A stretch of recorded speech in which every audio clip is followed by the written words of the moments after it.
Hello everyone, welcome to our video today. I'm going to go ahead and introduce the newest products on my right hand.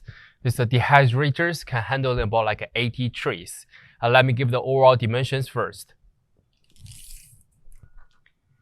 For the unit, it's about like 36 and 3 4 inches wide.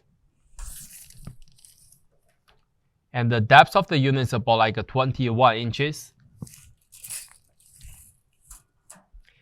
And the overall height is about like 66 inches tall. So from the manufacturer, they offer the control boards on top of it. They have two individual sections. You can control each section by yourself.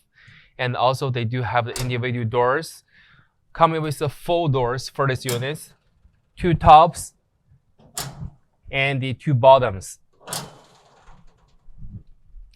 So when we look in the behind of the unit, they're coming with the big circling fans at the back.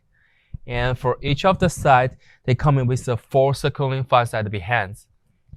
And for these pantries, the manufacturer prepared about like 80 pantries for you.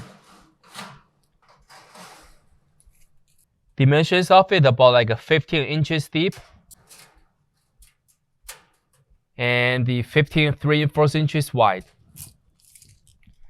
They also having the adjustable height, the sheaths. You can put them separately. And looking at the behind of the units, they do come in with the 220 power connections, but they don't have the plugs head on it. So you need to find a technician to do the connection with the major powers. And that's what will be the all demonstration information about the products. If you do have more questions, feel free to contact with us. Thank you.